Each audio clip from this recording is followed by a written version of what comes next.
बिस्मिल्लाहिर्रहमानिर्रहीम। अस्सलाम वालेकुम। कैसे हैं आप सब? उम्मीद है खैरियत से होंगे। तो आज मैंने सोचा एक नई वीडियो आपसे शेयर करती हूँ जिसमें मैं आपको यहाँ रहने के एडवांटेजेस बताऊँगी, डेनमार्क में रहने के।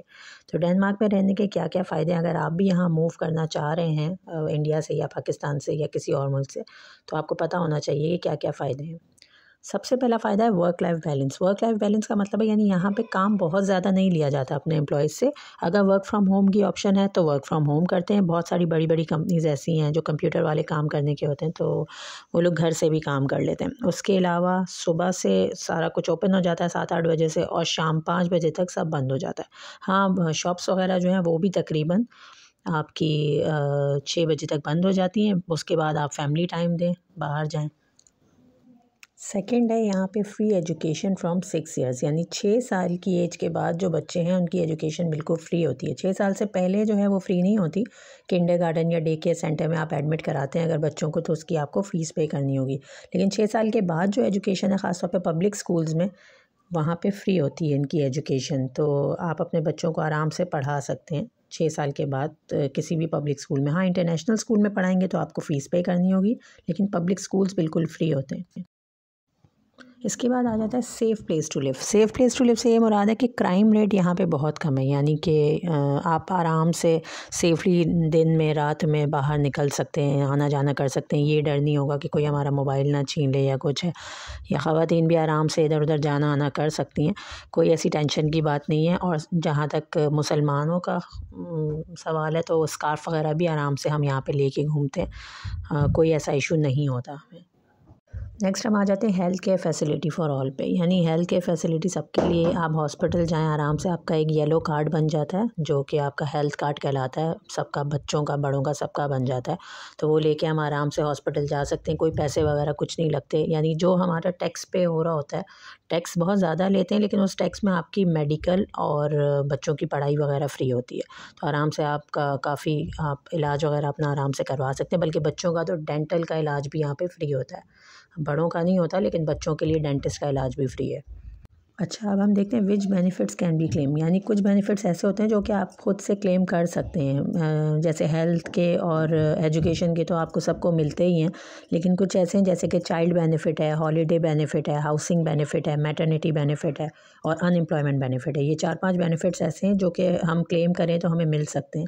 यानी अगर आप किराया बहुत ज़्यादा अफोर्ड नहीं कर सकते तो आप बात करें तो कम करवा देते हैं, गवर्नमेंट की तरफ से कम हो जाता है। मैटरनिटी बेनिफिट ख़वातीन को मिल जाता है। उसके अलावा हॉलीडे बेनिफिट मिलता है बहुत सारे लोगों को जो जॉब करने वाले थे। अनएम्प्लॉयमेंट बेनिफिट होता है कि अगर किसी की खुदा ना खास्ता जॉब छूट जाती है तो उससे अनएम्प्लॉयमेंट बेनिफिट दिया जाता है। या इसके अलावा इजी एक्सेसिबल पब्लिक ट्रांसपोर्ट है। पब्लिक ट्रांसपोर्ट में बसेज़ हैं, लोकल ट्रेन सिस्टम है, फेरी हैं जो कि शिप्स होती हैं। अच्छा, ट्रेन सिस्टम आपका लोकल भी होता है और एक शहर से दूसरे शहर जाने के लिए भी ट्रेन यूज़ कर सकते हैं आराम से। और बसेस तो बहुत अच्छी हैं यहाँ की, आराम से आप गूगल मैप ऑन करें और फिर उसके ज़रिए आप आराम से किसी भी एरिया में अकेले भी जा सकते हैं बसेस में। उसके बाद है लॉट्स ऑफ ग्रीनरी। ग्रीनरी बहुत आपको यहाँ नज़र आएगी। किड्स प्ले एरिया जगह जगह नज़र आएंगे, जैसा कि आपने मेरी वीडियोस में देखा ही होगा कि ग्रीनरी बहुत है यहाँ पे, क्योंकि मौसम अच्छा रहता है, ठंडा ही मौसम है यहाँ का ज़्यादातर। तो प्ले एरिया भी आपको हर अपार्टमेंट के आसपास नज़र आएंगे, किड्स के लिए जो इन्होंने बनाए हुए होते हैं। अब आ जाते हैं वेल मेंटेन्ड रोड्स पे। रोड्स बहुत मेंटेन्ड है। बाईसाइकिल लेन्स अलग हैं, यानी बाईसाइकिल चलाने वालों के लिए, साइकिल चलाने वालों के लिए अलग जगह बनी हुई है, फुटपाथ अलग है। और नीट एंड क्लीन एनवायरनमेंट बहुत ज़्यादा है यहाँ का। और रोड्स भी बिल्कुल सही होती हैं, बिल्कुल साफ़ सुथरी सही लग रही होती हैं, फिर भी उसमें काम कुछ ना कुछ चलता रहता है। उसके बाद आ जाते हैं quality for everyone. Quality for everyone का मतलब है अगर आप अफोर्ड नहीं कर सकते तो गवर्नमेंट आपको कंसेशन दे देती है काफ़ी चीज़ों पे।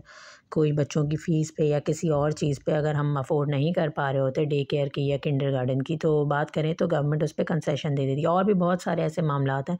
तो इस हिसाब से ये होता है कि फिर सबका जो है स्टैंडर्ड ऑफ लिविंग अच्छा हो जाता है हर बंदे का। यानी आपको ऐसा नज़र नहीं आएगा कि बहुत ही गरीब या फ़कीर तो यहाँ मुझे नज़र ही नहीं आते। कुछ सदका वगैरह देना भी हो तो मस्जिद में आप दे सकते हैं, उसके अलावा मुश्किल होता है। आ जाते हैं डैनिश पीपल्स नेचर, यानी यहाँ के लोगों की नेचर कैसी है। देखें, वैसे तो काफ़ी फ्रेंडली और हेल्पफुल हैं, कोई भी बात पूछो फ़ौरन सब बताएंगे, हेल्प करेंगे, फ्रेंडली भी बहुत होते हैं। लेकिन एक लैंग्वेज का इशू है, हमें ज़ाहिर है उनकी लैंग्वेज नहीं आती, उस वजह से फ्रेंडशिप करना थोड़ी सी मुश्किल होती है।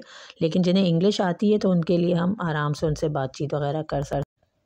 ईमानदारी से अपना काम करते हैं और भरोसा बहुत किया जाता है यहाँ पे लोगों पे, और स्माइलिंग फेसेस बहुत आपको नज़र आएंगे लोगों के यहाँ पे। बच्चों को देख के ख़ास तौर पे काफ़ी लोग बड़ा मुस्कुराते हैं, तो अच्छे हैं नेचर वाइज डैनिश लोग। तो ये थी हमारी आज की वीडियो। उम्मीद है आपको पसंद आई होगी। लाइक शेयर और सब्सक्राइब करना ना भूलिएगा। अब नेक्स्ट वीडियो में मैं आपको यहाँ पे रहने के डिसएडवांटेजेस यानी कि नुकसान बताऊँगी कि यहाँ पे रहने के क्या क्या नुकसान हैं। आज तो फ़ायदे हो गए, नेक्स्ट में नुकसान बताऊँगी इंशाल्लाह। ओके, अल्लाह हाफ़िज़।